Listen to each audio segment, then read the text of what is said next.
जीवन पथिक के इस अंक में आप सभी का स्वागत है। मित्रों, जैसा कि आप जानते हैं कि हम कुछ ऐसी जिज्ञासाएं लेके आते हैं आपके सामने जो बहुत ही आम होती हैं। उन्हें बड़ी गहराई से समझा के हमारे विद्वान उसको विशिष्ट बना देते हैं। हमारे विद्वान से आप परिचित ही हैं, तो आइए सबसे पहले अपने विद्वान डॉक्टर गौतम चटर्जी का इस अंक में स्वागत करें, जो हमसे जुड़ते हैं वाराणसी से। गौतम जी, आपका इस अंक में स्वागत है। मैं काशी से भी जुड़ गया हूँ, वाराणसी से भी जुड़ गया हूँ। आपका बहुत बहुत अभिनंदन मेनका जी। स्वागतम आनंदम। आप मुझे इस कार्यक्रम में शामिल करती हैं, मैं कृतज्ञ हूँ। आपने इतनी सारी बातें कह दी कि हम निशब्द हो गए, निरुत्तर हो गए।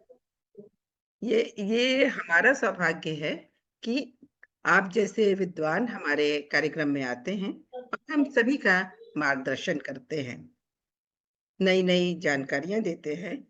गौतम जी, एक बड़ी आम सी मेरे नजरों में जिज्ञासा है जो मैं आपसे जानना चाहती हूँ कि आपका एक सीरीज चल रहा है, सीरियल ब्यूटी ऑफ काशी।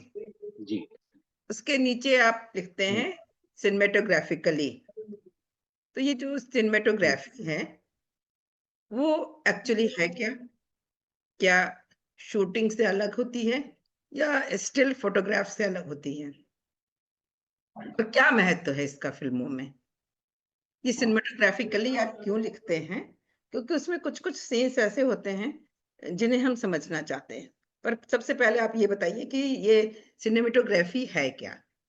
आप अभी की फिल्में देखी होंगी, पिछले 10, 15, 20 सालों की देखी होंगी, और आपने गुरुदत्त की कागज के फूल, चौधरी का चाँद, ये सब फिल्में भी देखी होंगी।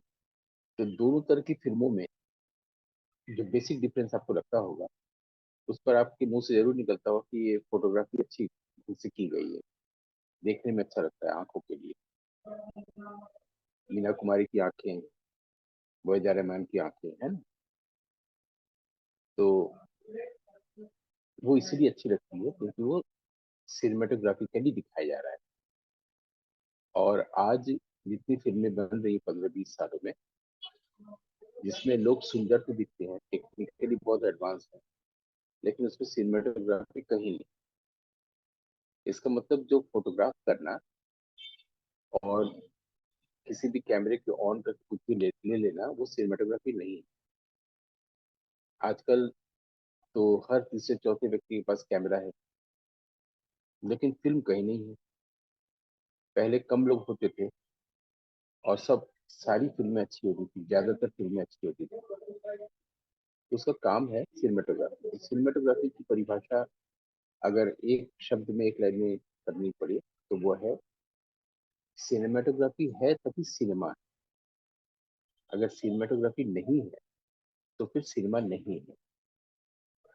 तो अगर सिनेमा नहीं है तो इसका मतलब हुआ कि सिनेमेटोग्राफी नहीं। लेकिन सिनेमा नहीं है का इंटरप्रिटेशन लोग ऐसे करते हैं कि आजकल की फिल्मों में कहानी नहीं होती, गाने नहीं होते, डांस नहीं होते। आजकल की फिल्मों में गानों का वो उस तरह का उस गीत नहीं होते, जैसे कि कैफी आजमी या आपके मजरू और ये सब लोग लिखा करते थे कि धूप की नसीब में, धूप में ही दम कर लिया, जो भी प्यार से मिला हम उसी को हो गए, जैसे लाइन आज नहीं मिलते हैं। तो ऐसे इंटरप्रेट करते हैं, ऐसे कारण निकालते हैं कि अच्छे गीत नहीं है, अच्छे धुन नहीं है, अच्छी एक्टिंग नहीं है, अच्छी फिल्म नहीं है। लेकिन वास्तविक कारण ये है कि सिनेमेटोग्राफी नहीं है, इसलिए सिनेमा नहीं। सिनेमेटोग्राफी का होना सिनेमा के लिए एक प्रथम शर्त है, क्योंकि उसी के कारण सिनेमा शब्द या नाम आया। सिनेमेटोग्राफी का मतलब सिर्फ फोटोग्राफ नहीं होता, कैमरा ऑन करना नहीं होता। आप कई विषयों की फिल्में देख सकती हैं जहाँ लिखा, डायरेक्टर का नाम नहीं लिखा होता है और सिनेमेटोग्राफ के बाद लिखा होता है सिनेमेटोग्राफ बाई एंटोनियो। कई जगहों पर मेजॉन सीन लिखा होता है। ये सिनेमा का एक टेक्निकल टर्म है जिससे सिनेमा बनती है। ये हुआ शॉर्ट में उसकी परिभाषा। ये तो आपने एक डेफिनेशन बताई या शॉर्ट में बताया, लेकिन आम व्यक्ति को अगर समझना हो, जैसे मुझे ही समझना है, तो मुझे कि सिनेमेटोग्राफी नहीं है तो सिनेमा नहीं है, तो इससे इतना स्पष्ट नहीं हो पा रहा है कि क्या खास बात है। हम केवल फिल्म देख के ये डिफाइन कर लेते हैं कि हाँ, गुरुदत्त की फिल्में अच्छी हैं, या आजकल की फिल्मों में जो है उतना अच्छा चीज है ना, स्टोरी है ना, जो फिल्म बताए अपने की गाने हैं ना, अच्छा डांस डायरेक्शन है। या आम व्यक्ति केवल इतना डिफाइन करता है या डिफरेंशिएट करता है कि पहले में डायरेक्शन बड़ा अच्छा होता था, वो बिना डायलॉग के डायरेक्शन देते थे, मतलब ऐसा डायरेक्शन होता था कि बिना डायलॉग के लोगों को ये समझ में आ जाता था कि डायरेक्टर क्या कहना चाहता है। तो मुझे ये लगता है कि थोड़ा सा आपको और डिफाइन करना पड़ेगा या एक्सप्लेन करना पड़ेगा कि सिनेमेटोग्राफी और आम शूट, उसमें शूट जो हम मूवी शूट करते हैं, क्या अंतर है। आपने गाने देखे होंगे, जाने क्या तूने कही, जाने क्या मैंने सुनी, तो अच्छा लगा होगा सिनेमेटोग्राफी के कारण। दिल का भंवर करे पुकार गाना आपने देखा होगा, बिल्कुल। वो सिनेमेटोग्राफी के कारण है ना। हम्म। तो और राजेंद्र कुमार, शम्मी कपूर कश्मीर की पहाड़ी पर भी गा रहे हैं, वो भी अच्छा लगा होगा। ये दोनों में फर्क लगा होगा। जब गुरुदत्त वाली फिल्म का गाना आप देख रही हैं, या विजय आनंद के डायरेक्शन में जब देख रही हैं आप नूतन और देवानंद को, दोनों गाने का में, और जो कश्मीर की पहाड़ियों पर कोई भी जब गा रहा है, शशि कपूर नंदा, शम्मी कपूर आशा पारे, और जॉय मुखर्जी विश्वजीत, और राजेंद्र कुमार और सायरा बानू, दोनों में जो बेसिक डिफरेंस जो कर रहा है, जो चीज कर रही है, उसको सिनेमाटोग्राफी कहते हैं।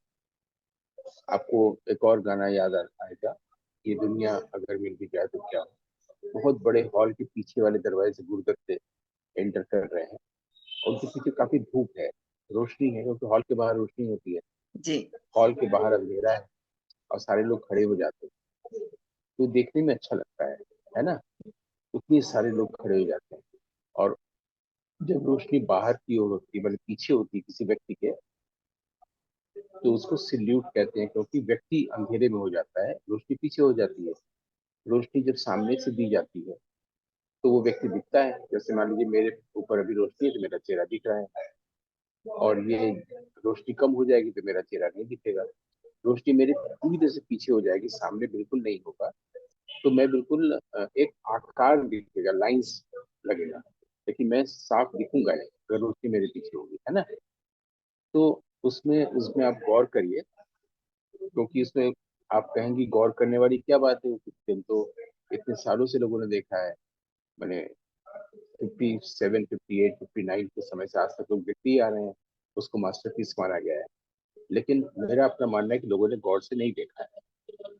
हॉल में जब पिछले गेट पे, जहाँ पे स्टेज होता है, वहां से कैमरा लगाया गया, पूरे हॉल का ऑडियंस दिख रहा है, और पीछे से जो एंट्री है वहां पर गुरुदत्त खड़े, दोनों हाथे ऐसे करके, तो उसमें जो लोग खड़े हुए हैं, उसमें खुद के चेहरे पर रोशनी है, और खुद के पीछे रोशनी है, और गुरुदत्त के पीछे तो रोशनी है।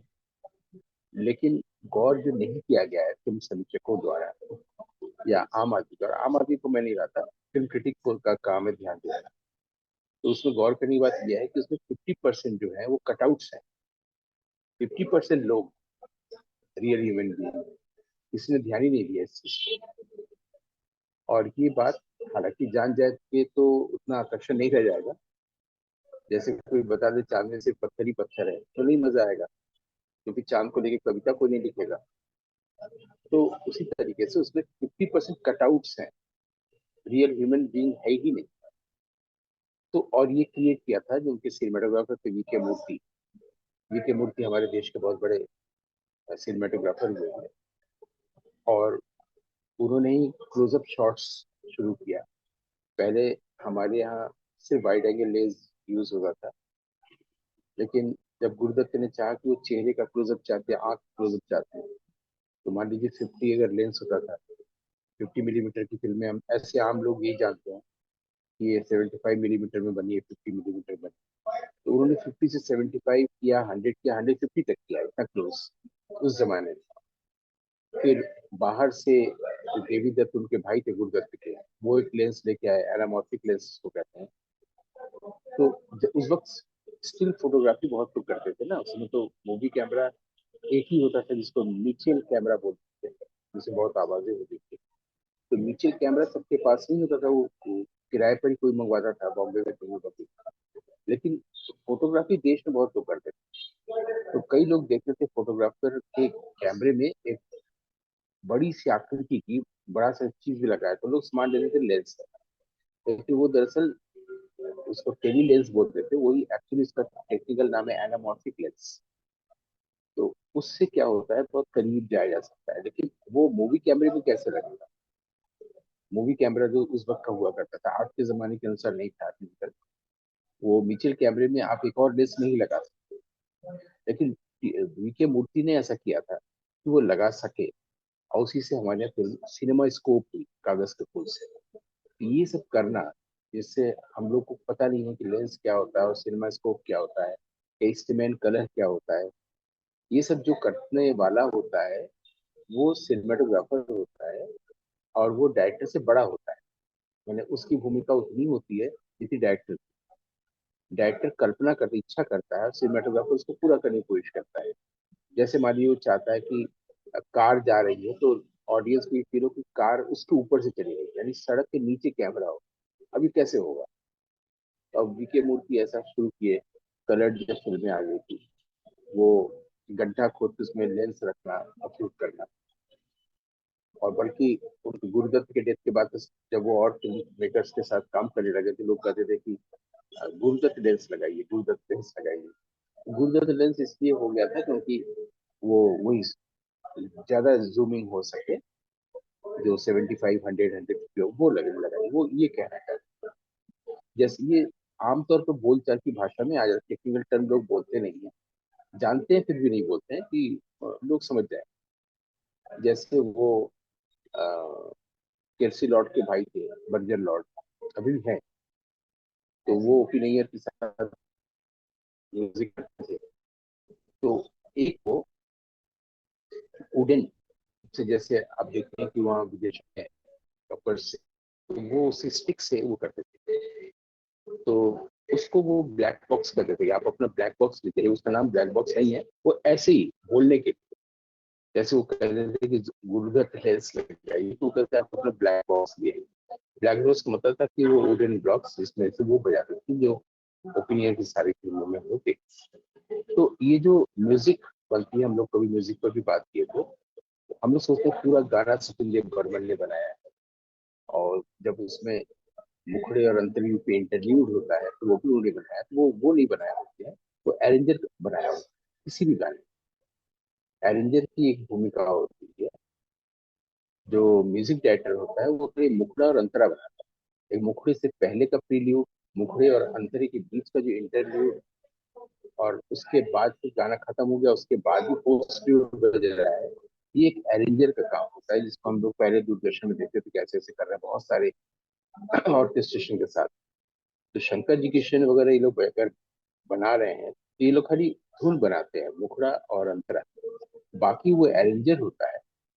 बड़े बड़े अरेंजर हुए सचिन देव बर्मन के जमाने से लेकर के और आज तक बिना अरेंजर के होता ही नहीं है। बहुत कम लोग होते हैं जो मुखड़ा और अंतरा के बीच का इंटरव्यू भी बनाते हैं, बहुत कम, बहुत कम, 1%। वो अरेंजर की भूमिका होती है, तो वो लोग बनाते हैं। अब जैसे मनोहारी सिंह थे, एस डी बर्मन के जो खिलाड़ी बर्मन करता है, बासु मणिहारी का थे, बासु चक्रवर्ती और मनोहारी सिंह, और बहुत लोग, भानु थे जो मातृगण बजाते थे, जो कि उसमें अमिताभ बच्चन जो वो बजा रहे हैं मातृगण, वो ये लोग सब अरेंजर्स में हुए, एक जगह से निकल के दूसरी जगह बजा रहे थे, इनको जाना जाता है। तो जैसे अरेंजर के बगैर म्यूजिक डायरेक्टर फिल्म नहीं बना सकता, म्यूजिक नहीं बना सकता, वैसे सिनेमाटोग्राफर के बगैर फिल्म मेकर फिल्म नहीं बना सकता। इतनी बड़ी भूमिका होती है, और इस टेक्निकलिटी के कारण ही उसको सिनेमा कहा गया है, सिनेमाटोग्राफी के कारण। इंगमर बर्गमैन ने अपनी जो संस्था वो बनाई थी, अपनी फिल्म कंपनी, उसका नाम ही सिनेमाटोग्राफ रखा था, तो उसके बगैर फिल्म नहीं बनती। लेकिन आम आदमी सिनेमा बोलता है। हम भी जब क्लास में जाते थे, फिल्म पढ़ाते थे बीएचयू में, तो पहले बोलते थे फिल्म किसे कहते हैं, तो हर लड़का लड़की कुछ बोलता था अपनी से। फिल्म होती है, इसमें कहानी होती है, इसमें ऐसा होता है वैसा होता है, हम बताएंगे नहीं। फिल्म एक रील होती है, प्रोडक्ट फिल्म या अथवा फिल्म, जिसको कैमरे में लगाया जाता है उसको फिल्म कहते हैं। उसके कारण फिल्म फिल्म कहते हैं। उसी तरह से सिनेमाटोग्राफी के कारण सिनेमा को सिनेमा कहते हैं। तो टेक्निकलिटी से शब्द आता है और वो इन जनरल हो जाता है। वो इन पर्टिकुलर है सिनेमाटोग्राफी, इन जनरल है सिनेमा। मैंने थोड़ा सा और विस्तार देने की कोशिश की, अब आप बताइए। और मानी क्या इसको और क्लियर करना है या नहीं करना है? नहीं, आपने बीच में एक बात कही कि लेंस की बात आपने बीच में रखी थी। तो हम ये जानना चाहेंगे कि जितना आपने सिनेमेटोग्राफी का सिग्निफिकेंस बताया, महत्व बताया, तो लेंस का क्या बहुत बड़ा रोल प्ले करता है लेंस में?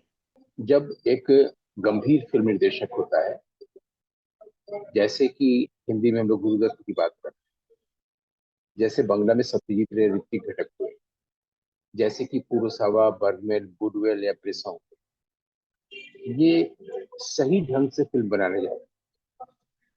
सही ढंग से का मतलब है स्क्रिप्ट की कहानी, प्लॉट क्या है, उसके अनुसार लेंस का चयन होता है। फिल्म मेकर जब लोकेशन पे जाता है तो सिनेमाटोग्राफर को लेके आता है। आपने बहुत सारी वीडियो आप अपने यूट्यूब में अवेलेबल आप देख सकती हैं।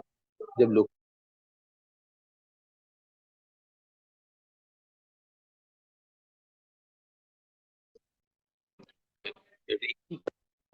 आजकल का शब्द है, उसको रेकी करना नहीं करते, लोकेशन हंटिंग पहले बोलते हैं। जब भी फिल्म मेकर या कि डायरेक्टर ये देखने जाता है, प्रोड्यूसर नहीं जाता है, डायरेक्टर देखने जाता है कि हम किस लोकेशन पर ये शॉट लेंगे, लोकेशन देखने जाता है ना। एक तो कमर्शियल सिनेमा का होता है लोकेशन, कि आपको आप देखिएगा बॉम्बे के जितने भी स्टंट सीन है एक ही जगह पर होते हैं। जितने गाने हैं कम उसमें कश्मीर वाले पहले के जमाने में एक ही एरिया में होते थे, थोड़ा बदल बदल के ना, क्योंकि वहीं पे परमिशन मिला होता था प्रोडक्शन को। लेकिन एक नया लोकेशन लेके आना ये सीरियस फिल्म मेकर करता है। लोकेशन उस स्क्रिप्ट या प्लॉट के अनुसार होता है। तो वो लोग, वो अपने साथ जब भी लोकेशन देखने जाते हैं, ऐसे सीरियस लोग, वो उनके साथ सिनेमाटोग्राफर होता है। वो वहां पर जाकर के उनके इमेजेस लेता है, वहाँ का क्लाइमेट देखता है, टेम्परेचर देखता है कि लाइट लगाएंगे तो कितने टेम्परेचर पे लगाएंगे। ये साथ साथ होता है, टेक्निकल आदमी जिसको कहें सिनेमाटोग्राफर। यूट्यूब में आप देख सकती हैं कि जब सत्यजीत रे भी देखने जा रहे हैं कि कौन से पाचरी कहाँ शूट करें, या बर्गमैन भी जा रहे हैं कि अगर वो विंटर लाइट कहाँ करें, तो उनके साथ साथ सिनेमाटोग्राफर चलता है। तो सिनेमाटोग्राफर के पास यहाँ देखिएगा एक गले में कुछ लटका होता है घड़ी जैसा, इतना इतना बड़ा सा। वो हमेशा ऐसे से ले रहे हैं, हम लोग आंख से देख के नहीं ले रहे हैं। जरूर कभी आंख से देख के ले रहे हैं, कभी कुछ भी ले रहे हैं, कहीं कहीं कुछ भी ले रहे हैं। वो एक्चुअली व्यू फाइंडर होता है जो उस जमाने में होता है, आजकल उसकी जरूरत नहीं है। व्यू फाइंडर से वो ऐसा करते थे, फिल्म मेकर भी उसको लटकाए रखते थे। उनको भी मन करता था कि कभी ले, जैसे बनारस में सतीश को मैंने जब भी देखा है तो यहाँ पर एक कैमरा रखा होता था, छोटा सा कैमरा फोटो के लिए, क्योंकि वो अकेले आए हैं तो वो देख के जाएंगे कहाँ कहाँ पर क्या क्या बनारस में होता है। किसी माटी कोई पुजारी से बात हो गई, वो उनका पता तक लिखवा देते थे कि हम अगर फिल्म बनाएंगे तो आप पुजारी का रोल करेंगे कि नहीं। तो ये आदमी छोटे छोटे काम कर रहा होता है ना फिल्म बनाने से पहले। तो वो व्यू फाइंडर जो होता है वो सिनेमाटोग्राफर के पास होता है। फिर क्योंकि मान लीजिए विंटर लाइट करना है, तो विंटर लाइट के लिए जाड़े में आप देखेंगे रोशनी बहुत गर्मियों जैसी नहीं होती किसी भी देश में, किसी भी शहर में। जाड़े में रोशनी 4 बजे तक खत्म हो जाती है ना, बल्कि आप देखिएगा कि 11 से 3 बजे तक ही रोशनी बड़ी मध्यम मध्यम से होती है, इसलिए इसका फिल्म का नाम ही विंटर लाइट है। तो उसमें वो लोग देखने गए थे, एक चर्च और उसके आसपास का एरिया देखना था। वहां से एक नदी भी गुजरती है, वहां से एक ट्रेन भी गुजरती है। तो चर्च के अंदर कितनी रोशनी होती है जाड़े में, चर्च के बाहर कितनी होती है। अब दूसरे फिल्म मेकर जो नॉन सीरियस होते हैं वो सब नहीं करेंगे, वो बना देंगे कि पब्लिक को इससे क्या मतलब। क्योंकि इतना भी ख्याल रख रहे हैं वो सिनेमाटोग्राफर के साथ कि जाड़े में चर्च के भीतर और बाहर कितनी रोशनी हो। सत्यजीत रे इस बात का ख्याल रख रहे हैं कि अगर गांव में बना रहे हैं, फतेह पाचड़ी बोराल नाम का एक गाँव था कलकत्ता से ही थोड़ी दूरी पर, वहाँ का क्लाइमेट कैसा है, वहाँ किस तरह के वृक्ष लगते हैं, वहाँ किस तरह के फूल और फल होते हैं, ये सब सीरियस फिल्म मेकर सोचता है। तो जब वो स्वयं निक्रिस्ट उनके बर्गमैन के सिनेमाटोग्राफर थे, वो लोग ये सब चीज इकट्ठा करके तब अपने घर लौटते हैं और फिर डिस्कशन करते हैं। कि अगर इतने टेम्परेचर में रखे, इतने वोल्ट का लगा है, माइक्रोफोन कितने एम्पियर का होना चाहिए, आदि आदि तमाम बातें जो डिस्कस करते हैं, वो पूरा एक साइंस है लाइट और साउंड का, जिसके आधार पर कैमरा वर्क काम करता है, फिर सिनेमाटोग्राफी। इसी सिनेमा में आर्ट, साइंस और फिलोसफी तीन चीजें होती हैं। फिलोसफी का मतलब है कि आर्ट, सॉरी, फिलोसफी का मतलब है आइडिया कि आपको क्या बात कहनी है। साइंस का मतलब है ये सब जो हम लोग बात कर रहे हैं, लाइट की बात, लेंस की बात, आदि आदि। और उसके बाद है कि आर्ट, आप किस ढंग से दिखा रहे हैं फिल्म को। जैसे कि मैंने दो गानों को बताया कि गुरुदत्त के बारे में माना जाता है कि वो गानों का पिक्चराइजेशन बहुत अच्छा कर देते हैं। मेरा व्यक्तिगत मन है कि उनसे बेहतर विजय आनंद करते थे। मैंने दोनों गाने बता दिए, दोनों आप देखिएगा, हो सकता है आपको गुरुदत्त वाला ज्यादा अच्छा लगे, वो व्यक्तिगत चीज है। आप जाने क्या तूने कहीं भी सुन लीजिए और दिल का भंवरे देख लीजिए, विजय आनंद इसको फिल्मा रहे, गुरुदत्त इसको फिल्मा रहे, तो उसको कोई बात नहीं, आपको जो अच्छा लगे। वो कांटों से खींच के आया चलिया, आपका जो होली वाला गाना है विद्यार्थी का गाइड का, ये सब विजय आनंद करवा रहे हैं। वो डायरेक्शन डायरेक्टर थे। तो वी रात्रा, वी के मूर्ति लोग हमारे मुख्य धारा की फिल्मों के सिनेमाटोग्राफर को है। तो सत्यजीत के सुब्रत मित्रा थे, ऋतिक घटक के अलग रामानंद सिंह गुप्ता थे, गोविंद निगरानी थे, श्याम बेनेगल थे। तो ये सबके अपने अपने सिनेमाटोग्राफर हुए, उनके साथ के बगैर वो फिल्म ही नहीं बना सकते। ये नहीं कि कैमरा ही नहीं होगा तो फिल्म कैसे बनेगी, कैमरा नहीं, कैमरा वाला कैमरे के पीछे जो है, तो वो लोग भी, डायरेक्टर भी देखता है कैमरे की आंख से, और सिनेमाटोग्राफर ने कैसा फ्रेम बनाया, कंपोजिशन बनाया, उसको भी देखता है। इनके तालमेल से वैसे ही एक फिल्म बनती है, जैसे अरेंजर और म्यूजिक डायरेक्टर के तालमेल से गाना बनता है। इसी लेंस की बहुत भूमिका होती है। हर स्क्रिप्ट के अनुसार लेंस तय किया जाता है। तारकोसी ने अगर 7 फिल्में बनाई है, तो जब वो आंद्रे रुबियो बना रहे हैं, तो उसके लिए एक लेंस चयन कर, उसमें पूरी फिल्म बन रही है। फिर अगर वो सेक्रीफाइस बना रहे हैं, उसके लिए लेंस सोच विचार करके दूसरा लेंस ले रहे हैं। हर स्क्रिप्ट के अनुसार लेंस तय होता है। किसी भी लेंस पर कोई भी स्क्रिप्ट या कहानी नहीं बनती। ये हम सीरियस फिल्म मेकर, एक क्लासिक सिनेमा की बात करते हैं, और यही सब जो है, इसके हम्म। जो एस्पेक्ट्स हैं सिनेमा के, लाइट, कलर, साउंड, आदि आदि, लेंस, यही सब फिल्म स्कूल या फिल्म इंस्टीट्यूट में पढ़ाया जाता है। 4 4 साल के, 2 2 साल के कोर्स होते हैं। हम्म। ये बात यहीं पर हमारी ओर से पूरी हो रही है फिलहाल, क्योंकि भैया तो जब 4 साल लगता है विद्यार्थी को पढ़ने में, तो वो आधे घंटे में तो होगा नहीं। लेकिन मैं थोड़ा थोड़ा इसमें वो बता रहा हूँ जिसको आम आदमी को भी जानना चाहिए। बिल्कुल। नहीं, बहुत अच्छी बात, मतलब ये सारी चीजें बिल्कुल नई समझ में आई, जो हम देख तो लेते थे, और बस देख के एक इस दृष्टि से देखना है, दर्शक की दृष्टि से, कि हाँ हमें अच्छी लगी, हमें आंखों को अच्छी लगे, हमारा मन खुश हुआ और मन नहीं खुश हुआ, केवल दर्शक इस दृष्टि से देखता है। और गाने कानों को अच्छे लग रहे हैं या पिक्चराइजेशन बहुत अच्छा लग रहा है, तो ये हम उसमें खूब डीपली नहीं जाते हैं, टेक्निकली भी नहीं जा पाते हैं, डायरेक्शन की दृष्टि से भी नहीं जा पाते हैं, और सिनेमेटोग्राफिकली भी नहीं जा पाते हैं। एक बात हम बस वो जो है छोटी सी जानना चाहते हैं, और इसी बारे में अगले अंक में भी हम बात करेंगे थोड़ा सा, जो बहुत सारी जिज्ञासाएं हैं, कि आपने बताया कि अरेंजर अलग होता है, और गाने की आउटलाइन और अंतरा की म्यूजिक म्यूजिक डायरेक्टर बनाते हैं, अरेंजर उसका इंटरल्यूड, प्रील्यूड, पोस्टल्यूड जो होते हैं वो बनाते हैं। तो जब हम कास्टिंग देखते हैं, जो क्रेडिट्स आते हैं, तो उसमें बहुत सारे क्रेडिट्स कई कई बार बहुत जल्दी जल्दी भी चलते हैं, तो म्यूजिक डायरेक्टर का भी नाम रहता है, जो लिरिसिस्ट का भी रहता है, तो क्या अरेंजर का भी नाम वो देते हैं क्रेडिट्स में?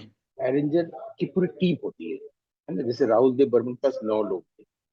कोई गिटार बजाता था जैसे कि भूपेंद्र, कोई बांसुरी बजाता था अरिजीत का, चटर्जिया, कोई संतूर बजाया था शिव कुमार शर्मा, है ना, कोई माउथ ऑर्गन बजा रहा है, क्योंकि अलग अलग इंस्ट्रूमेंटलिस्ट होते हैं, एक टीम होती है हर व्यक्ति। शंकर जी कृष्ण का अलग है, ओपिनियन का अलग है, सबके अपनी अपनी टीम। कभी कभी यहाँ के लोग वहां भी जाते हैं। ये जो अरेंजर्स है, अरेंजर की टीम है, तो बगैर तो आपका कोई गाना नहीं बनेगा ना। खाली हम बिना म्यूजिक के, इसको म्यूजिक कहते हैं, बिना म्यूजिक के हम खाली मुखड़ा गा दिए आपके सामने, लता मंगेशकर ने मुखड़ा गा दिया, अंतरा गा दिए, तो इसके साथ जो म्यूजिक चलता था, ऑर्केस्ट्रेशन, है ना, उसके बगैर तो गाना नहीं होता है ना। आमतौर पर वही गाना होता है। उस टीम में से जितने महान महान लोग हुए हैं, जिनमें से एक केरसी लॉर्ड को दादा साहब फाल्के तक मिला है, ऐसे जो महान लोग हुए हैं, या बीके मूर्ति को हमारे यहाँ दादा साहब फाल्के मिला है, जो सिनेमाटोग्राफर, ये जो म्यूजिक की दुनिया के इतने बड़े बड़े लोग हुए हैं हमारे देश में, अगर म्यूजिक ही नहीं होता, उनका फिल्म में नाम ही नहीं होता है, कभी भी फिल्म क्रेडिट्स में नाम नहीं जाता है। इस तरफ ही ध्यान मेरा गया था, तो मैंने 85 से लेके 95 2000 तक लगातार सीरीज लिखा था अखबार। तो मेरे कहने से तो देंगे नहीं, ये जो फिक्स है, किसी का नाम बासु मनोहारी हो या हरी शिवहरी हो, शिवहरी का नाम तब लोग जानेंगे जब सिलसिला फिल्मों से यश चोपड़ा की किसी फिल्म में म्यूजिक डायरेक्टर जानेंगे, बस आरडी पर। अब यही असिस्टेंस होता था, मैंने असिस्ट लिख देते थे, कैमरे में कौन असिस्ट किया, मुख्य को, संगीत में किसी, अगर ऐसी फिल्म के 9 फिल्म डायरेक्टर है, म्यूजिक डायरेक्टर है, तो उसमें असिस्टेंट आर डी बर्मन का नाम गया, मान लीजिए पड़ोसन में किसी का भी, तो असिस्टेंट में होता था, कैमरा में कौन असिस्ट किया, लाइट को कौन असिस्ट किया, ये होता था। जो म्यूजिक डायरेक्टर को असिस्ट करने के अलावा जो पूरे अरेंजर्स टीम है, कोई आदमी संतूर बजा रहा है, कोई आदमी बोंगो बजा रहा है, कोई बेस बेस गिटार बजा रहा है, इनमें से किसी का नाम कभी नहीं दिया, आज भी दिया था। मैंने ये 85 अखबारों में जब मैं था स्वतंत्र भारत सीरीज लिखा था, लेकिन मैं जैसा कि मैं कहता हूँ कि मेरे कहने से क्या होगा, कहने से होता है, वो इनविजिबली इसका असर होता है और एक दिन असर होता है। और आज मैं आपको बताऊं, 2000 के बाद से लेकर के अभी 2024-25 तक देश में कई लोग सामने आए हैं, और जो जीवित बचे हैं, हो सकता था कि वो एक मैं भूल रहा हूँ, ढोलक बजाते थे ओपिनियन गानों में, उनको पकड़ा, बजर लॉर्ड को लाना, उनको लाना, कोई बांसुरी बजाए उनको लाना, उनको पूरी स्टेज में ऑडियंस के सामने बैठाना और उनसे कहना कि वो जो शंकर जयकिशन के साथ आपने बजाया था वो वाला धुन, तो पब्लिक को भी आता, अच्छा अच्छा ये बांसुरी इन्होंने बजाई थी, ये ढोलक इन्होंने बजाई थी। तो वो उन लोगों को अब सम्मान मिल रहा है। अब वो जो तेरे बिना जिया जाए ना, जो एक नेपाली व्यक्ति थे जो उनके साथ आए थे आर डी बर्मन के साथ, उनको अब सम्मान मिल रहा है, इन लोगों को स्टेज पे बुला के सम्मानित किया जा रहा है। तो ये उसका असर है, मुझे एक समय में हमने किया। तो मैंने बोला ना, मैं तंत्रालोक का अनुवाद करूंगा तो तांत्रिक लोग मेरा अंग्रेजी थोड़े पढ़ेंगे, लेकिन होता क्या है कि आप जो भी कर्म करते हैं उसका वाइब्रेशन पूरे यूनिवर्स में चला जाता है, तो उसका फल आएगा ही। लेकिन हम चाहते हैं हमें मिले, हमें पद्मश्री मिले, हमें ज्ञानपीठ मिले, ये नहीं सोचना चाहिए, नहीं इच्छा करनी चाहिए। आपने तो समाज के हित के लिए किया है ना। तो वो जो 85 से 95 में मैंने लिखा था, आज हमारे देश में सारे हिंदी के जितने भी गाने हैं, तो किसी ने ढोलक बजाया, किसी ने कुछ बजाया है, वो व्यक्ति को बुलाते हैं और बोलते हैं कि आप कैसा हो, अपना अनुभव बताते हैं, फिर वो बजा के भी दिखाते हैं अपने वुडन ब्लॉक, उसको कहते हैं वुडन ब्लॉक, इसको ब्लैक बॉक्स बोलते थे, वो बजा के दिखाते हैं और फिर उस गाने के साथ जोड़ते हैं, देखो हाँ उस गाने में ऐसा हुआ, ऐसे कर करके वो ऑडियंस को लगता है अच्छा कि ये जो बजा था हम लोग सुने तो वो इन्होंने ऐसे बजाया था, अब वो सम्मान मिल रहा है। ये बहुत वही बात मेरे मन में भी आई कि सचमुच कुछ कुछ गानों में जो म्यूजिक की एक खास पहचान होती है, वो जो आपने बताया कि घर फिल्म का जो गाना आपने बताया कि तेरे बिना उसी जिया से जाए ना, तो उसी उसमें से जो म्यूजिक म्यूजिक उसी से म्यूजिक डायरेक्टर को भी आप, उसी से आप म्यूजिक डायरेक्टर को पहचान सकते हैं कि ये म्यूजिक ओपिनियन का है, ये शंकर जयकिशन का है। और आम आदमी को भी बहुत क्लू दिया जा सकता है, इसमें पहला इंटरव्यू भी तीसरा हो वो शंकर जयकिशन का म्यूजिक होगा जरूर से। उनके जीवन में अगर मान लीजिए 1 हजार गाने बने तो 1 या 2 गाने को छोड़ दिया जाए, सब में ऐसा होगा, अगर पहला ही तीसरा हो रहा है तो इसका मतलब है शंकर जयकिशन का है, ये और किसी के साथ भी नहीं होता। बिल्कुल बिल्कुल। जैसे वो एक गाना है, मतलब म्यूजिक उस खास पहचान है कि मांग के साथ तुम्हारा मैंने मांग लिया संसार, वो जो घोड़े चलने की आवाज आती है, वो खास ये पहचान तो हो बनाया जाती जाता है, हम लोग सोचते हैं कि ईंटों की आवाज ली गई है, घोड़े की आवाज ली गई है, ऐसा लिया नहीं जाता, वो क्रिएट करते हैं, जो क्रिएट करते हैं वही उनको के लोग होते हैं, अरेंजर के लोग, जिसके म्यूजिक डायरेक्टर होता है वो तो ship of the captain of the ship होता है, वो खाली इच्छा करता है, वो जैसे क्रिएट किया जाता है ये सब चीजें, आवाज होती है। लाट साहब में ऐसे ही उनका भी शम्मी कपूर की जो गाना गा रहे हैं उसके साथ भी है, वो क्लियर नहीं होना है। बहुत अच्छा लगा जान के। एक तो अरेंजर्स के बारे में आपने हमारे, एक जब हम पिछला वो करते थे अभिव्यक्ति चैनल में कर रहे थे, तो आपने बताया था। आज जैसे वो चीजें रिवाइज होने पे बहुत अच्छी लगी। एक नई बात हमको ये पता चली कि हमने पूछा कि क्रेडिट्स में उनका नाम जाता है कि नहीं, तो अच्छा तो नहीं लगा, बुरा लगा जान के कि उनका नाम क्रेडिट्स में क्यों नहीं जाता है। और आपने जो उनके लिए वर्क किया 85 से लेकर 95 तक, और उसको उल्लेख भी किया आपने इस बातचीत में, तो ये अच्छा लगा, ये सुकून मिला जरा कि हाँ, उन्हें एक पहचान तो मिली जिसके वो हकदार हैं, डिजर्व करते हैं। तो गौतम जी, बहुत सारे प्रश्न हैं हमारे मन में, इसीलिए हम ये नहीं कहेंगे कि आज की जानकारियों के लिए केवल, क्योंकि इसमें कुछ और भी हमें जानना है। तो अगले अंक में इसी विषय से संबंधित कुछ और भी हम जानेंगे आपसे, लेकिन आज के लिए आपका बहुत बहुत धन्यवाद। बहुत बहुत अभिनंदन। अगली बार हम और चीज जानेंगे। हमने सिनेमेटोग्राफी के लिए और क्या क्या किया, कोई बात आपने मुझसे की थी। मैं सिनेमेटोग्राफी के लिए वो उनकी सिनेमेटोग्राफी हमने जो अपनी फिल्में की है 100 से ज्यादा, तो मैंने किया है। तो फिर भी मैंने कई डिस्कवर किया है, उस पर हम लोग भी बात करें। एक्चुअली हम शुरुआत वही करना चाह रहे थे जो मैंने आपका अंतःसत्त्वा देखी थी, उसी से मुझे एक बात याद आई। और ये जो आप कर रहे हैं ब्यूटी ऑफ काशी, तो बात उसी से शुरू करना चाहते थे, लेकिन सिनेमेटोग्राफी के बारे में आपने जो जानकारी दी वो भी बहुत अच्छी थी। वो जानना भी ज्यादा अच्छा लगा, क्योंकि पहले किसी विषय पे बात करने से पहले उसका बेसिक जानना जरूरी होता है। आज के लिए इस अंक के लिए आपका बहुत बहुत धन्यवाद।